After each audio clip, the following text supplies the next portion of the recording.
بسم الله الرحمن الرحیم. څنګه دوستانو صحت ښه دی؟ ټیک ټاک کې قاري صاحب نه ډېر غټ فرمایش راغلی دی او قاري صاحب ته چا ویلي چې دا خپل استاد محترم د بجلیګر مولا یو څو شعرونه او د هغې واقعه راته بیان کړي. نو قاري دوست محمد صاحب السلام علیکم ورحمت الله وبرکاته. څنګه دوستانو ښه؟ طبیعتونه م ښه دي، مزاج م ښه دی، الله م خوشحاله و آباد ساته. زه تاسو ته نن بیا د یو واقعه دپاره یو ورښایسته قیسې دپاره مخاطب یم. خو ما ته فرمایش دا شوی دی چې ته د خپل استاد محترم مرحوم حضرت جناب مولانا مولی بجلیګر صاحب دامت برکاتهم العالیه اوس وفات شوی دی. الله دې د هغې قبر د انوارو نه ډک کي. د هغې سره زه شاګرد پاتې شوی یم. د هغې په طرز ما اشعار هم یاد کړي دي، زه بیا اوس تاسو ته بیان کړم. انشاءالله تاسو به ووایئ چې ما ته دې دغه ته نه ګورئ فوټو ته، تاسو به یې که مولانا بجلیګر صاحب لګیا دی. انشاءالله امقه رنګ میل جول به وي، د هغه سره به پیوست وي. الله خوشحاله که خو چې دا وګورئ نو خامخا دا بیا مخکې شعر کوي. نحمده ونستعينه ونستغفره ونؤمن به ونعوذ بالله من شرور أنفسنا ومن سيئات أعمالنا. ما شاء الله ما شاء الله. سيد المرسلين وخاتم النبيين. أما بعد جملة دانا يا الحميد قفتامين استدانا رحمة للعالمين. ما شاء الله. صالحات سنگ بودے دل خراش آزمورا یک زمانہ خاک باش. کلمہ میرا پتا دا خطا ندام، کزمان میرا پتا دا خطا ندام. بیلتا کپ بلچا دروان ندام. سوک چی بیلستا دا مخبل تگوری آئینه لا صفا دا صفا ندام. سبحان الله ما شاء الله ما شاء الله. دا محمد امیر بجلیګر صاحب اشعارو. عزیزانو قاري دوست محمد صاحب دا مونږ دا هم خواست کوو چې یو واړه واقعه د هغې په طرز کې ووایي نو دا به نور هم خوند وکړي. عزیزانو یو واقعه را یاد شوه. شاهجهان یو باچا و، الله پاک هغه ته 3 بیبیانې ورکړې وې. تاسو خیال دی 3 بیبیانې شاهجهان باچا ته رب العالمین ورکړې وې. شاهجهان باچا په سفر باندې تلو او په سفر باندې چې دي نو بیبیانې 3 دي خو 3 واړه نشي بوتلی. نو په ډېر شلېدلي کټ کې مونږ او تاسو ورته پښتو کې انګړ کټ وایو. په هغې کې باچا سلامت پروت دی. وزیر راغی چې باچا سلامت نن ډېر پریشان دی.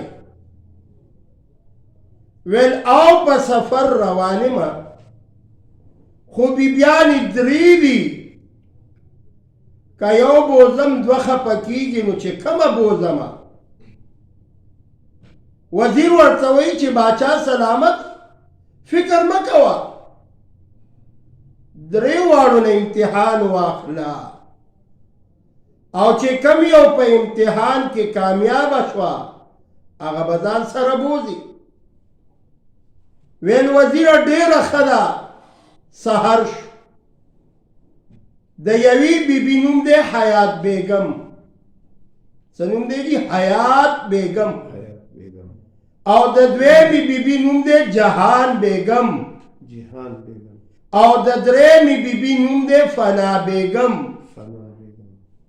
نو حیات بیگم ته وایي چې ای زما بیبي تا کې څه کمال دی، زه خو په سفر باندې روان یمای، خپل کمال ښکاره کای، هسې نه چې بیا خپئ زه په سفر باندې ځمای، بیبیانې مې درې دي، ای حیات بیگم تا کې څه کمال دی، کمال وښایه. حیات بیگم جی ډېر ښه جواب ورکوي، وی زیما حیات تی حیات چی حیات نامه هیره نکڑی، زیما حیات تی حیات چی حیات نامه هیره نکڑی، ما ځان سره بوزه په ما وکړی اطمینان خاونده، ای زما شوهره ما ځان سره بوزای، ځکه چې ما کې دا کمال دی چې تم حیاتي. حیات په معنی پوهېږئ؟ ژوند ته وایي. ای زما شوهره تم حیاتي زم حیاتي مای. انسان چې ژوندی وي نو مزې کوي، چې روح لاړ بیا خبره خلاصه ده. خو چونکې باچا ته وایي چې تم حیاتي او زم حیاتي ما کې ډېر لوی کمال دی، ویل ښه ته یو طرف ته کښېنه. دویمې بیبي ته وایي جهان بیګم ته چې تا کې څه کمال شته، زه په سفر باندې روان یم، او حیات بیګم کې چې کم کمال دی چې تا کې شته او که نه. جهان بیګم جي ډېر ښکلی جواب ورکوي، وی تشا جهانی زه نامه لرم جهان خاونده، تشا جهانی زه نامه لرم جهان خاونده، چې جهان نه وي ته به څنګه شي سلطان خاونده. مطلب دا دی چې باچا سلامت، حیات خو ټول ژوندي دي، خو اصل کمال ما کې دی چې زما نامه جهان بیگم ده، ته چې مزې کې په دې جهانې کې ما ځان سره بوځه.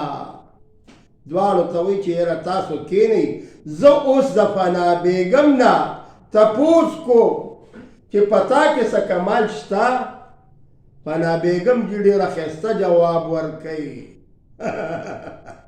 خیال هم دی که نه جي؟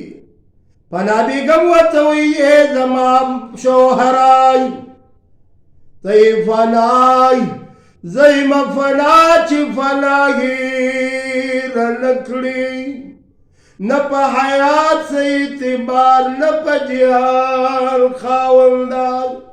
ای زما خاونده قرآن وګوره، او بیا په قرآن کې 28مه پاره وګوره، سورة رحمان وګوره، کل من علیها فان. قرآن کې الله فرمایي چې هر څه به فنا کیږي، حیات بیگم بم فنا کیږي، جهان بیگم بم فنا کیږي. اصل ملګرتیا زما سره وکړه، ما ځان سره بوځه، په حیات او په جهان باندې باور مه کوه. عزیزانو دا لږ غونتی بیان ما د محمد امیر بیجیګر صاحب په طرز وکړو، تاسو یې وګورئ انشاءالله ستاسو به خوښ شي. او دا د دې فرمایش ما ته ډېرو خلکو کړی، خو چونکې ما ته موقع نه میلاوېده، اوس موقع راغله، اشعار مې هم د هغې په طرز ویل، واقعه مې هم د هغې په طرز وکړه. ما له دې الله پاک د وینا کولو توفیق راکړي، او تاسو له دې الله پاک د اورېدلو توفیق راکړي. ډېره مهرباني، ډېره مهرباني. د قاري صاحب ډېر ښایسته اواز کې د بجلیګر استاد طرز وکړو، د هغې اشعار یې ویل، واقعه یې بیان کا. خو تاسو ټول ورونو ته دا خواست دی چې دا چینل چې دی سبسکرایب کړئ، او بیل آیکن چې دی په هغې باندې هم کلیک وکړئ، او کوشش وکړئ چې دا ویډیو نور ملګرو سره شیر کړئ، په فیسبوک کې یا واټساپ کې چې نور خلک هم د دې کیسو نه محظوظ شي. انشاءالله تاسو ته به نورې ښایسته ښایسته کیسې کوو. زموږ دې چینل سره اوسئ او کمنټس کې ضرور خپل فرمایش تاسو کولی شئ. کمنټس کې فرمایش وکړئ نو قاري صاحب به درته د هغې کیسې یا هغه واقعه به انشاءالله کوئ. ډېره مهرباني. الله په امان.